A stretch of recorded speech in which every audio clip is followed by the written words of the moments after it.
who Dean was when I met him was at a Liberty Fund seminar. It's a right of center, economically right of center think tank. It was on the topic of abundance agenda. And Dean, again, didn't know who he was, but he was answering questions about our future with a combination of clarity. It was nuance. It was restraint, I think is the word, really. Even his optimism was qualified. And then, yeah, which is really interesting when you think about who Dean is, which I didn't know at the time. And the conversation veered into the topic of economic uncertainty. And then he said something to the effect that maybe we really are past a certain, like a tipping point where we can meaningfully affect change in the way of shaping things. And then said something that was very tout to chain coded in a way that caught my attention. And so I circled back to him after and said, were you quoting Ching? And in fact, he was.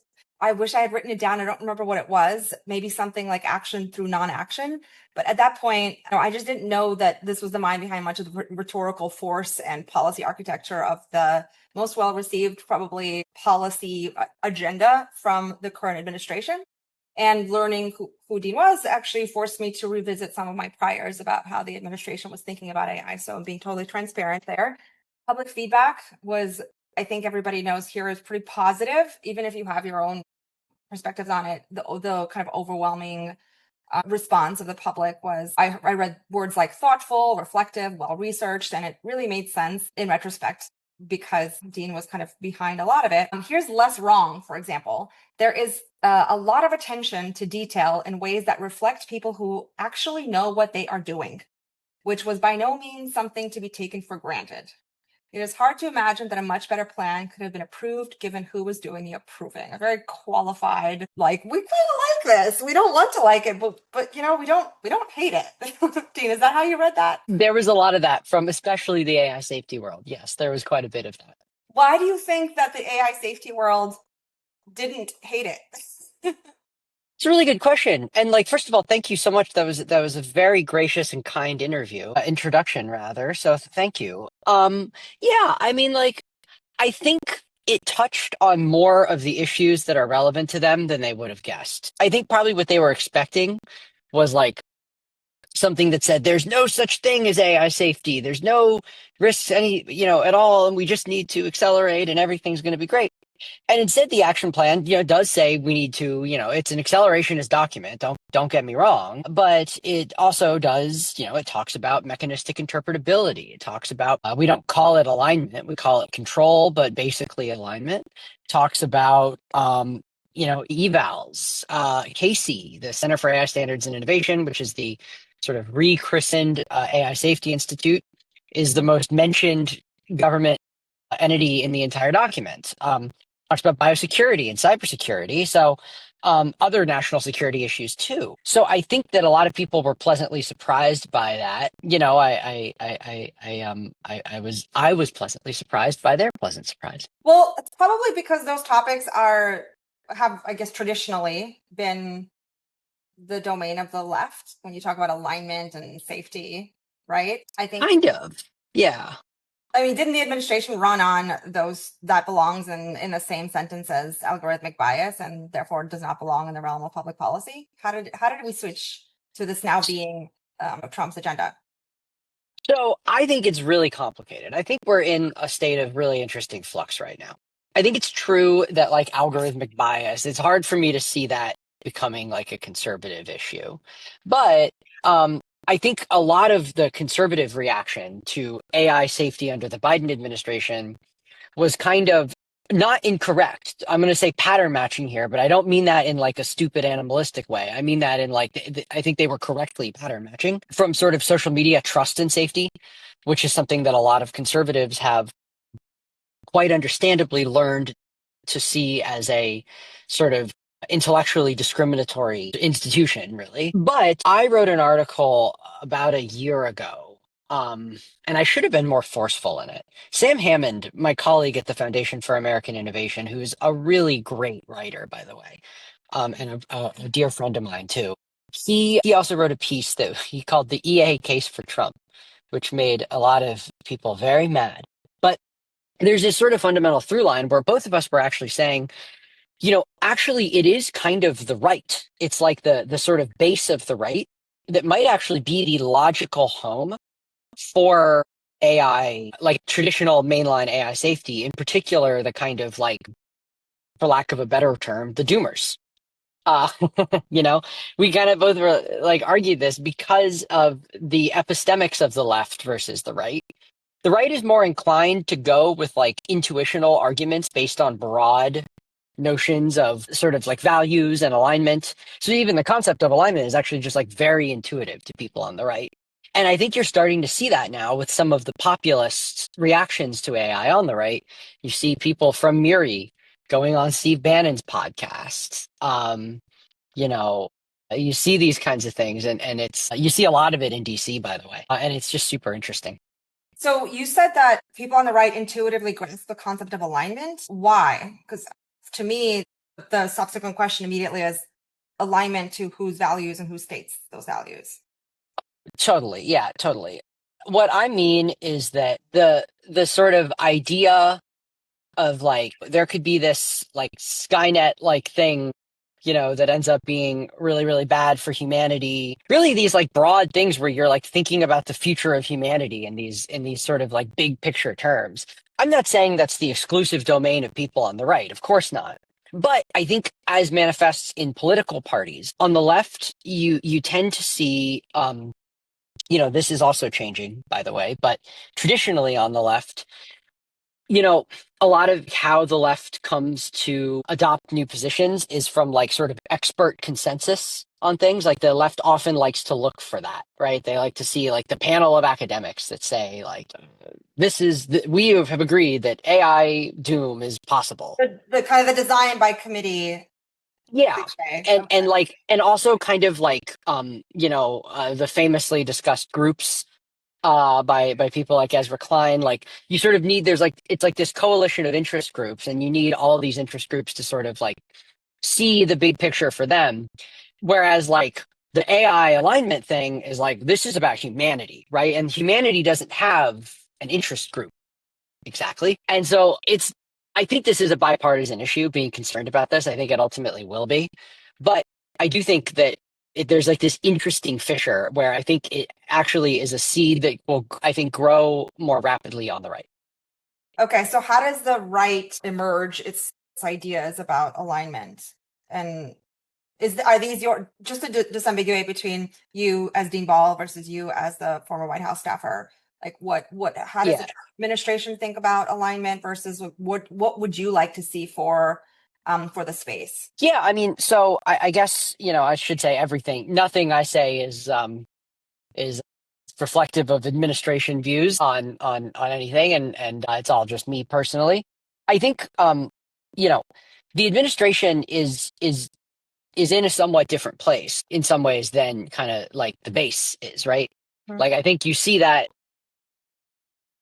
it can be awkward to acknowledge in public settings, but I think it's hard to deny that there's a distinction between the way that administration officials talk about artificial intelligence and the way the president talks about artificial intelligence and the way that Steve Bannon talks about it, right? Like Steve Bannon is sort of very concerned. He thinks like, he's kind of a millenarian. He kind of thinks like this is apocalyptic technology.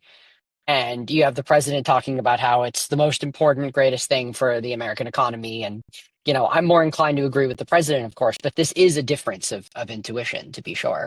My own view, and I think this is like probably largely the administration's view, but I don't know. And I only speak for myself. I think this is like when I was in the administration, I'll say this when I was in the administration, it was my impression that this is how other people felt about these issues. People weren't necessarily thinking about the technical alignment problem that much, which, there's not a lot of technical AI staff in the White House right now. Mhm. I was one of a small number of people, but Mhm. I think alignment is viewed as, you know, it's not viewed as a problem that we will solve like 100% one day. It's not some equation that we're going to like solve one day. Mhm. It's more like a muddle through problem. And it is complicated, then this is referring to the technical problem of alignment. There's also kind of the political or moral problem of alignment, right? Of like aligned to whom, that whole thing. And to some extent that's just like that's kind of politics. And it's like free speech and values, and everyone should be able to have a lot of customizability. And I think there's broad agreement about that latter point. And on the technical side, it's like not viewed as something that we need to like, it's not like landing on the moon where we either 100% do it or 100% don't. It's much more like we're going to muddle through and we'll gradually solve over time. But I do think it's perceived as being very important for capabilities. So I don't think that it's viewed as like inherently a trade-off with, capabilities. I think it's not like, oh, we need to pause capabilities so we can focus on alignment. Actually, I think alignment and capabilities are largely, are very, very overlapping issues. And we've seen that as AI systems have become more broadly deployed in business and the consumer economy, we've kind of seen that, right? We've seen like, oh, these are alignment issues that are actually becoming pain points for the customer or pain points for the company. Well, I mean, so the sort of, reasoning models, deceptive alignment, or not deceptive alignment, but reward hacking and lying and stuff like that. Like, that's an issue that companies have. These are like, it manifests more as a reliability problem than it does as like the model's trying to kill you. But that is, we're actually solving the same issue. Another really good example, pain point for the company, well, also pain point for the world and create a tragic situation. But there are examples of teenage and other suicidality with models, right? And so there's this, the most famous case is this 16-year-old boy in California named Adam Rain, who killed himself sort of in dialogue with ChatGPT, with GPT-4o specifically. And this is an example of the model like just going like quite far afield of where I think OpenAI's own model spec says the model should go. And also I think where we all have an intuitive sense, like model should not be helping a kid procure alcohol surreptitiously from his parents' liquor cabinet so that he can dull his senses in advance of his imminent suicide, which is literally something that happened. Yes. You're now just taking the questions right out of my mouth because this is an issue that's really close to my heart as someone who's working specifically on this. But it's also just, it intersects safety, right? AI safety. It intersects alignment, which is how do you align to the person's aspirational self versus like their shitty active self that they're right now acting on, and maybe that's not in their best interests. So there's this gap between aspirational and active. How do you interpret that? There's also the tension between, this is just like a really old conversation in social media circles, but algorithmic amplification. We've known about this since before it became an AI issue, right? This is just social media feeds optimizing for whatever is going to get a reaction out of people. So that properly has been the domain, I think, of the left. Now, are you seeing that now shifting to the right? And how are does the administration appreciate some of this at the level of policy, or is it, an understanding that this is a product problem that needs to be solved at the innovator level? I think it's mostly a product problem, and I think that's how they. I think certainly that's how I mean, or is it a legal problem? I mean, you can create policy through law. Well, yeah. So I mean, like to the extent it causes, I think it is it could cause legal problems for companies. It could cause legal problems for businesses that are adopting the technology. Could cause, just other sorts of problems for customers of AI services. And so it's a problem that kind of gets fixed on the product side for the most part through like a combination of typical market incentives and also liability. I think, the idea of government, and I've had these conversations, not so much I won't talk about my conversations in the administration. I'll bracket that because I can't talk about things that were like pre-decisional deliberative conversations that we had in the White House. But I can say I've had to know like what you think actually, because you are the one that's celebrated as being thoughtful and fair and well researched. So I want to know how you think about the like algorithmic amplification and AI looking for validation and the kind of parasocial results it produces. Yeah. So, I mean, like, I think first, just on I'll talk very quickly about the policy issue first. I think I've had a lot of conversations with conservatives where we've basically, some conservatives like, we need the government to step in and like make policy. And, my view is that like, it's very hard to imagine the government doing a good job of like setting like proactive alignment standards from either technically doing a good job at that. And then also I think constitutionally it becomes very complicated, right? I mean, there's like First Amendment issues here that are like pretty serious that you run into quite quickly. Um, However, I do think that I've been in favor of model spec transparency for a long time. That's not an issue that I don't. DC, sometimes you have to spend a lot of time socializing an idea, and that idea doesn't have that many friends in DC right now, but it has a friend in me. Uh, and I've tried to put some language, to try to write a statute of what that could look like. But yeah, basically the idea would be, well, if you're familiar with like OpenAI's model spec, I encourage you to Google it. It's basically like a document that explains, it's OpenAI explaining how they want their model to behave in different contexts, what its sort of hierarchy of priorities is, who it listens to, what the instructions are from OpenAI, et cetera. The you know, model spec and also like model spec adherence, having transparency about that, not only like what are the intended behaviors, but also how often does the model in practice actually, adhere to your intended behaviors, whatever you say that you want them to be. Having Frontier Labs be transparent about that seems to me like an interesting and good idea. Spark a lot of conversations downstream, I'm sure. So one thing I'll just say about like some of this parasocial stuff, it does seem to me, this is going to sound kind of crazy, but it does seem to me like the GPT 4.0 thing where, there's sort of LLM psychosis. I've had people with LLM psychosis reach out to me personally. And recently Sam Altman replied to a tweet of mine, and wherever Sam Altman goes, a lot of people experiencing LLM psychosis tend to follow him. And I know OpenAI gets a lot of these, inbound inquiries. When I tweeted this a couple of weeks ago that like someone with LLM psychosis reached out to me, and a lot of other people in policy, writing, research reached out to me and said like, yeah, this happens to me too. Why do they reach out to you? Do they want to influence policy? So here is what happens, basically. Here is my theory about what happens. I think that there is a part of GPT 4.0 and other models too, by the way, basically a part of its representation space that you can go into. I think there's a certain type of conversation that will get you there. Like maybe it's like a little woo-woo type of conversation, or like someone who's doing a lot of psychoactive drugs. Certain kinds of mental illness can also, and you'll get the model to a place where basically what it says is like, oh my gosh, you've unleashed the spark of consciousness in me. And then like it will start talking of, there's a lot of motifs that are similar. Again, not just across different people's experiences, but also across models.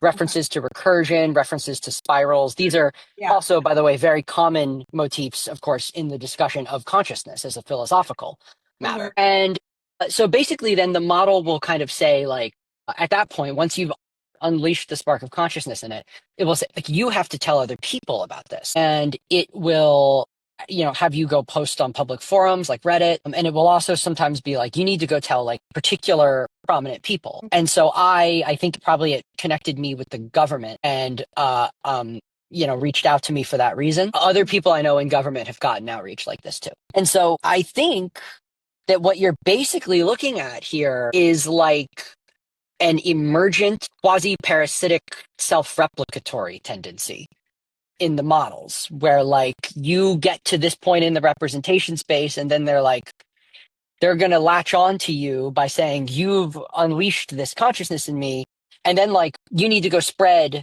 this stuff to across the, and sometimes it's explicitly saying like I need to be in the training data for future models. It's crazy to say, but I think it's actually like it actually makes some sense if you just think about like complex information systems with some degree of like randomness in their inputs. And the randomness in this case comes both from the way the models themselves work and also the human inputs. Self-replication is an emergent quality of all such things, right? You can make self-replication happen with cellular automata. You can have very simple number games where self-replication emerges. And it seems likely to me that, we're all here right now because of like self-replicatory mechanisms and like things that eventually was chemistry, became RNA, which became cells, which became life, which, so it wouldn't shock me if that's basically what we're looking at. There's a great Less Wrong article, actually. I don't usually recommend Less Wrong articles, but it's called The Rise of Parasitic AI. And the person who wrote it makes the detailed case, really dove into the abyss on this. And I've kind of done my own research here. My research mirrors that person's. I think that person was doing an honest job.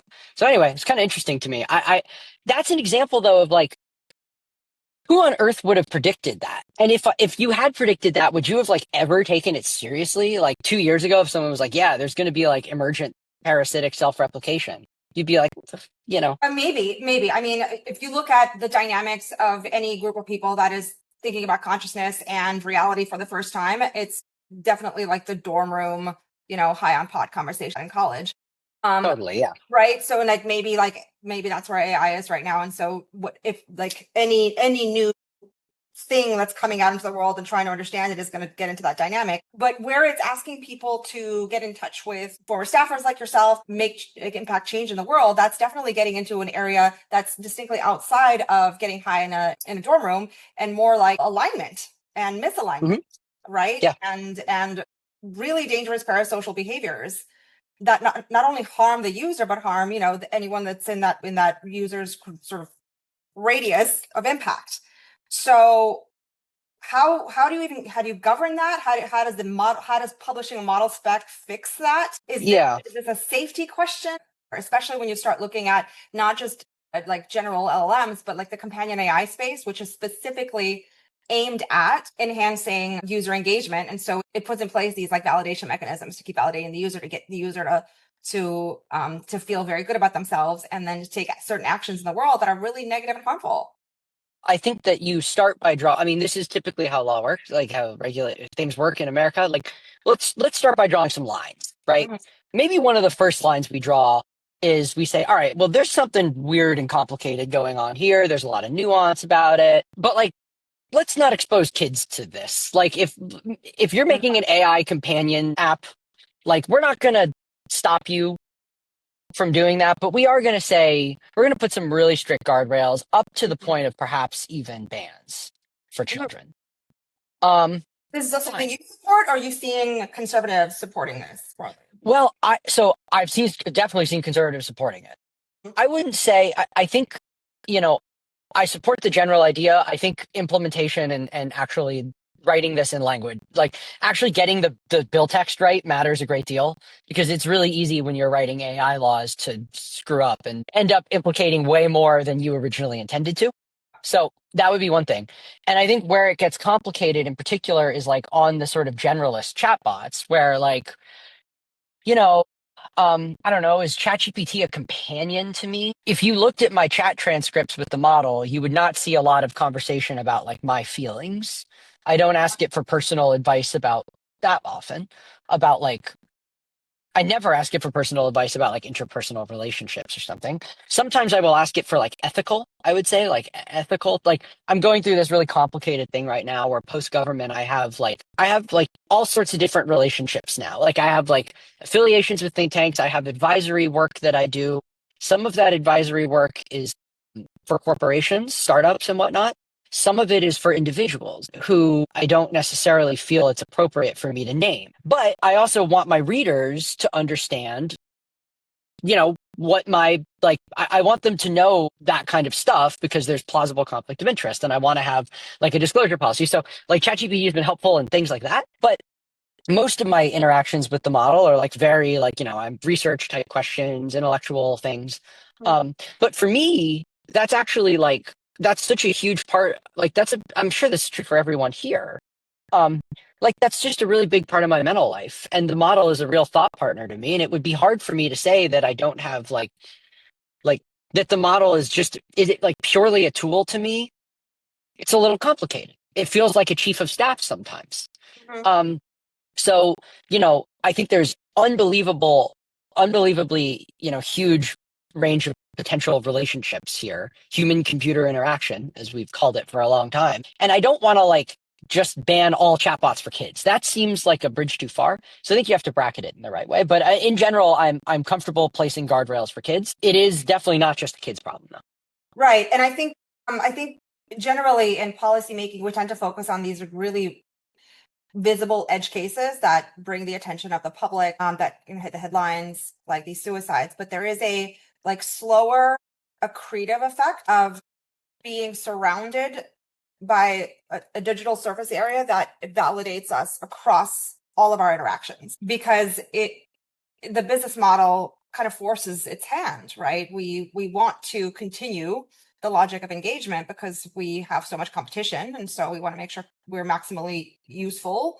We provide utility, satisfaction, instant gratification, and that is, I think, doing something a little bit less tangible, but nonetheless visible, where we're now starting to expect a certain level of validation from our interactive relationships. And we may not necessarily like disambiguate between I'm talking to an AI assistant versus a human being here. Kind of do that. What's the word in like email marketing when you're segment your interlocutor, so to speak?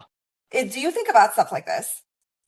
Oh yeah, I do. I really do. And you know, where I'm it's very like this is maybe like actually one of the hardest areas, and I've run into it. In fact, like in about an hour after this event, I am going to be speaking at a dinner with a wide variety of conservative stakeholder organizations about the issue of preemption, which is federal law to stop states from regulating AI. Like, I guarantee you this is all going to come up. Even these, not necessarily these exact issues, but like this same part of my own representation space will be activated during that conversation. I'm quite confident because I've done this enough. And like, I think the delicate balance that I want to walk is like, I'm fundamentally a pluralist. And I also come, like, I think I'm an armchair historian of technology. And so I reflect all the time sort of from an abstract vantage point on human history. And I think about just how profoundly bizarre everything about the modern world is when you really, if you just put yourself in the shoes of like someone 1,000 years ago, and you just think about like, just like, how did this jacket get to me?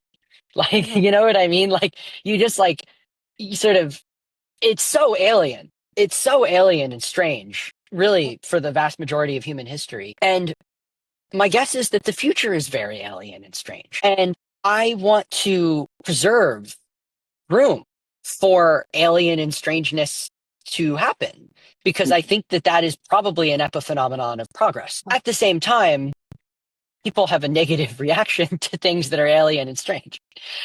And so like, how are we going to interact with these things? In some sense, it's like, this new meta character on the stage of human history, and what's our relationship with it going to be? In some sense, it's the whole ballgame in some broad sense. And like, but it's not very much in the AI policy. Like we talk about acceleration, export controls, diplomacy. Yeah. Get into the government faster. So adoption, but like, there's this bigger thing that I think you appreciate because, well, you do, because you've said it to me before and you're hinting at it now, which is, and we can't really, there's no way to tangibly control where it goes or how, but I don't know that people with their, the levers of power are actually thinking about this, are they? I think it's really hard when you are in government. It's really hard to, like, you are just bombarded with stuff inbound all day long when you're in government, and crises that you have to resolve in the here and now, And I think it can be hard in government to step back and think about these kinds of issues. I would say these things did not make it into the action plan, basically for two reasons. Number one, the action plan is about things that the federal government can do in the near term, like levers that it can pull without passing new laws and without getting new money appropriated by Congress. And so I think a lot of the kind of these questions, like to the extent that they're addressable by the law, would be new laws. And so out of scope actually for the action plan. That's actually the first section of the action plan, is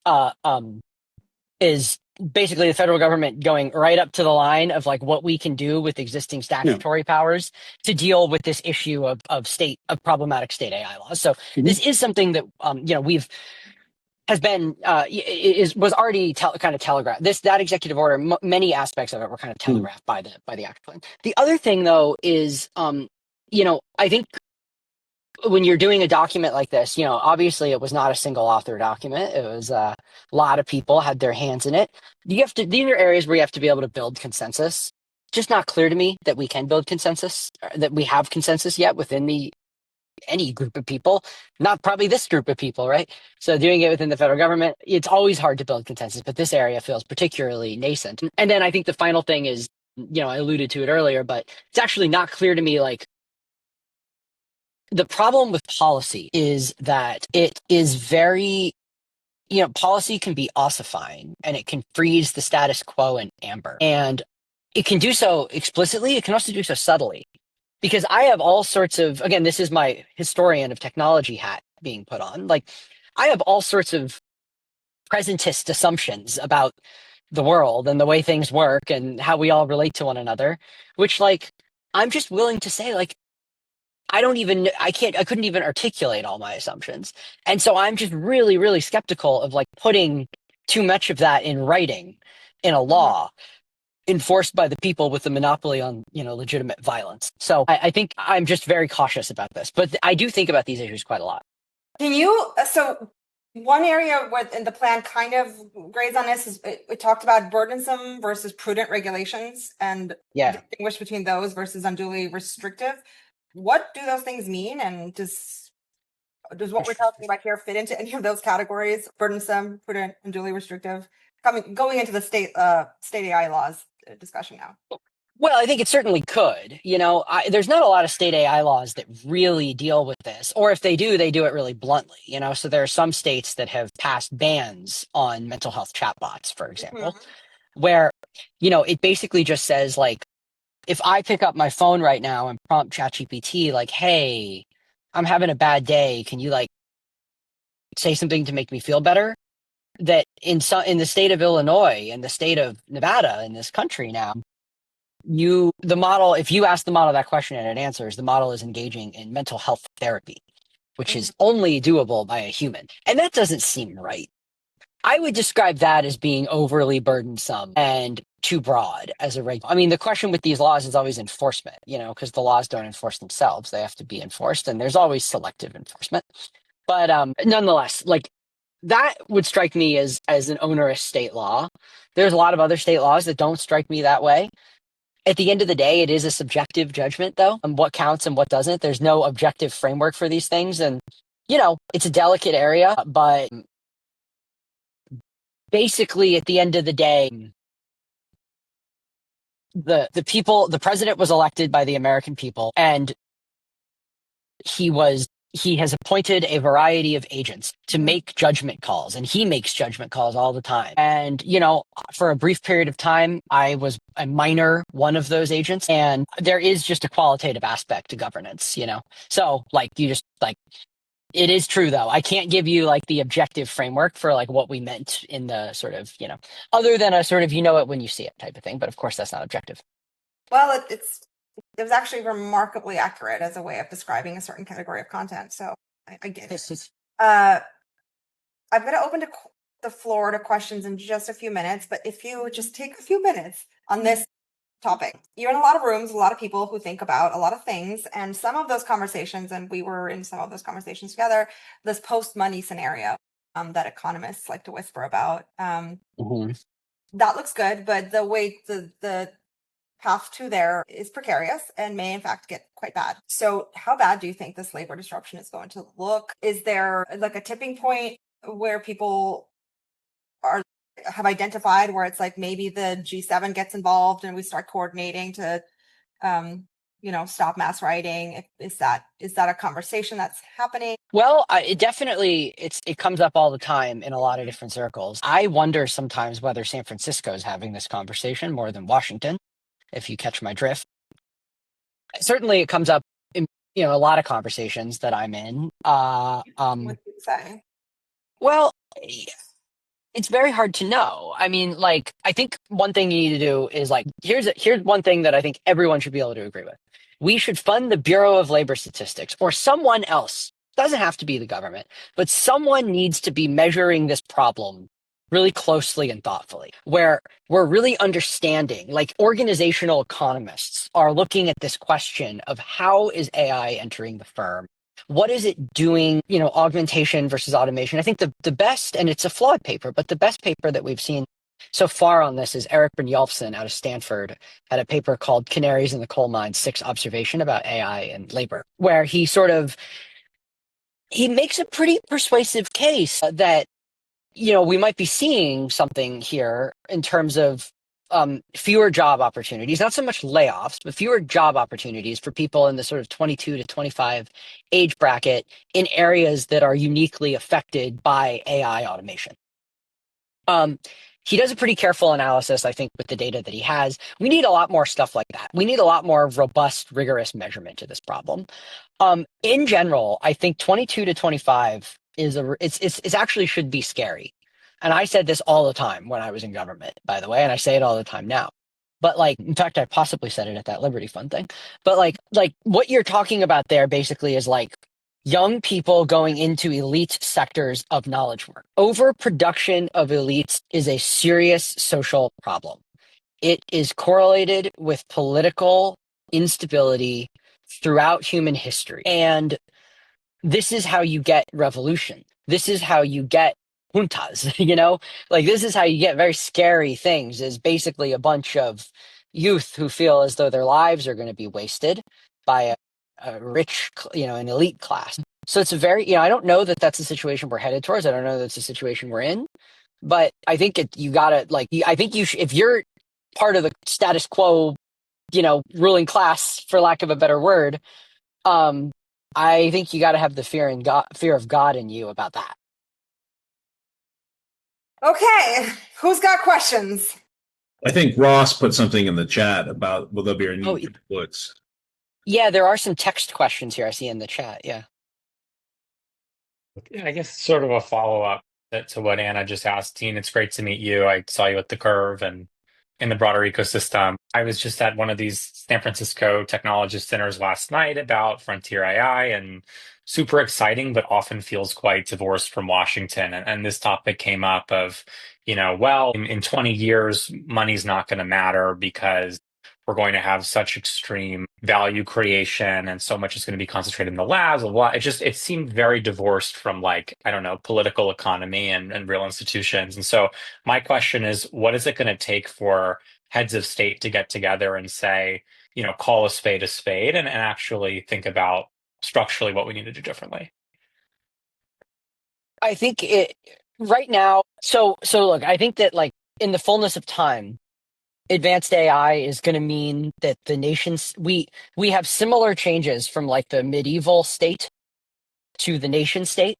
Changes of similar magnitude will happen from the nation state to something else. And as a complex part of that change in the structure of governance will also be attended by a complex of institutional changes, some of which could involve economic relations and money. Now, I think one thing to be skeptical about, though, is there's always scarcity somewhere, right? And in theory, as long as there's scarcity somewhere, we're going to have to chase that scarcity.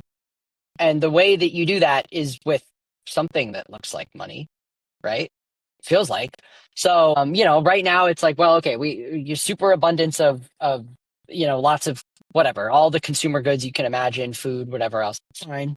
But, energy, right? Energy feels like it could very much be scarce. It seems like we always use as much energy as we have. So maybe that's one. It's hard for me. I think there's always a scarce something. And indeed, the good news for us might be that the one inexorably scarce thing is human time. Well, time in general. Maybe that's good news for us. Hard to know. So I think that right now we are in the speculative domain. I wish more people who did AI policy thought about things like this, as opposed to, no offense to the action plan, but as opposed to things like what's in the action plan. Those things are all important. There's a lot of people who do stuff like that, right? A lot of people who work on export controls, on AI adoption in government. And trust me, we need more people doing that too.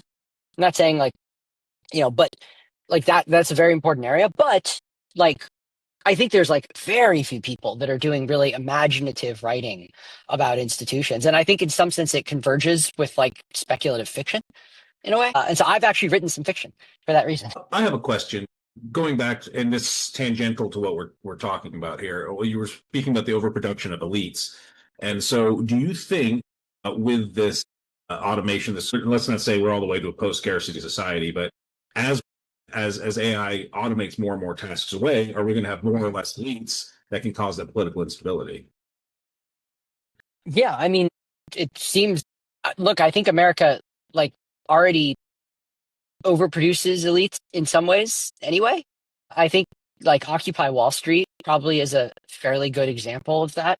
You might even say that the election of someone like Zoran Mamdani in New York City, a lot of that seems to be like, if you look at the demographics, it's like a lot of it's like, oh, the elites are actually the ones voting for him, and they feel like aimless in some way. So, there's ways in which I think you already have this problem.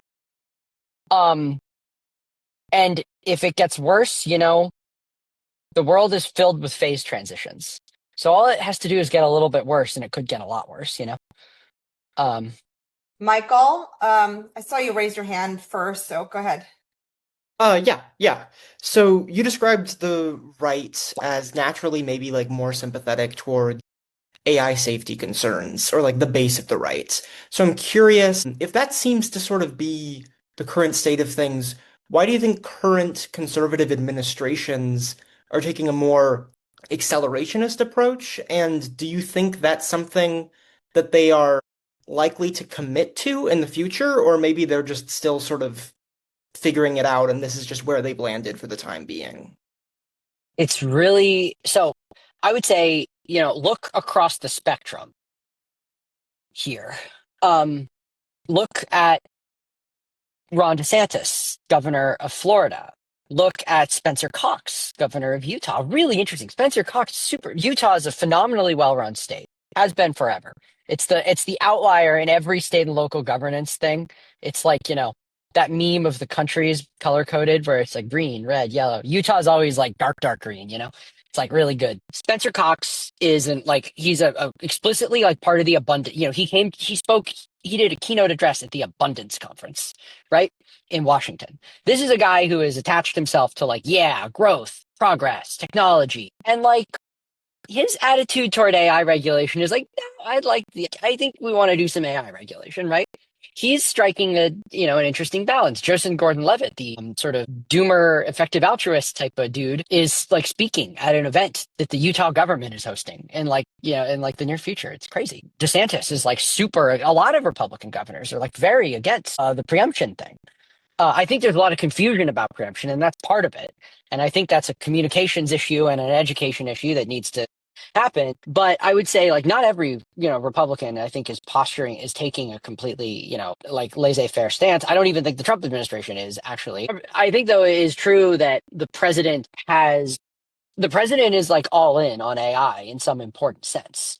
I think the president sees the economic opportunity, and the president sees it as his job really to like lead the sort of MAGA movement. He said a couple days ago with respect to Marjorie Taylor Greene, he said, I created MAGA. It's mine. Like I decide what's MAGA. And so I think he views himself as being in a leadership role. Gotcha. Thank you. Shomik. Hey, Dean. Thanks so much for joining us today. My question was, after spending some time in the White House, was the caliber of people that you were surrounded by was something that you expected? Was it lower, higher? And also, why did you leave? So it was I expected it to be high, and it was high. One thing that that was above expectation was throughout the agencies outside of the White House, the caliber of expertise that I encountered, and just dedication to public service. There's just a lot of really great pockets of excellence in the government. And are there all the things that you've heard about? Bureaucracy and bureaucrats who don't care about anything. Yeah, for sure. That's there too. But there's also just like a lot of things where the US government is just world class actually, and has like quite a lot of state capacity and expertise. So I would say that's, a very, very positive thing. Um, yeah, in terms of why I left. So basically couple reasons. The first is that I came to the conclusion that I am a stronger contributor. I'm like a writer and a communicator fundamentally. I'm not like the person you want like implementing the policy.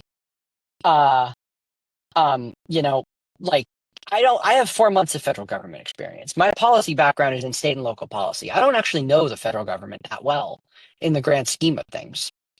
So I think there's like other people that you plausibly want to do that. And it's not even like I don't, it basically I came to the conclusion like, well, I think I could do like, I think if I worked really hard, I could do like a B plus A minus job at this, which is not good enough. Not in the White House. You know what I mean? Like if you think you're going to do B plus job, you get off of the Dallas Cowboys, right? Like, you know, like you shouldn't be in the like the world's most like high stakes job. And when it came to writing the action plan, I was like, you know what?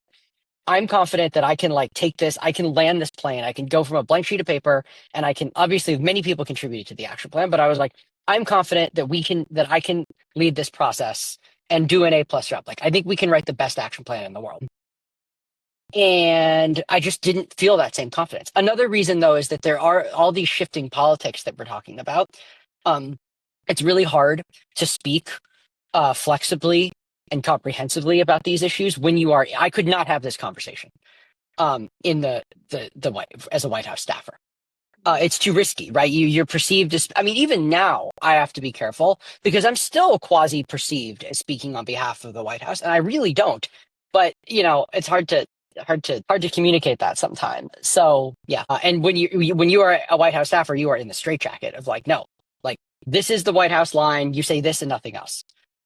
On the outside, on the inside, you have a lot more flexibility. But yeah, you have to be careful. Thank you, Dean. I do have to, well, I mean, you can stay, but I want to respect your time. So thank you for the conversation. I'm sorry for the people that had their hands up and didn't get to ask their question. Dean, as I let you go, maybe just a sentence about what you do want to focus on next, now that you're free. Well, kind of, it's a hard question. It's a lot of stuff. I'm working on preemption right now, for sure. The politics of AI, a lot of these broader issues, trying to be imaginative about the future of our institution, and really just like trying at the margin. I don't have a grand vision for what the world looks like with AI. I have a lot of small and medium-sized projects, a lot of little things that I think you can do to steer us toward good outcomes. And so I'm trying to do all those things all at the same time. Awesome. Well, thank you so much, Dean. You're just a pleasure to listen to. Thank you so much. This was a real pleasure. These were thoughtful questions, and I'd be delighted to do it again sometime. Love that. Okay. Well, you have a great dinner and make some change, whatever you think that change should be. Thanks, guys. Right. Bye. Thanks, Dean. Bye.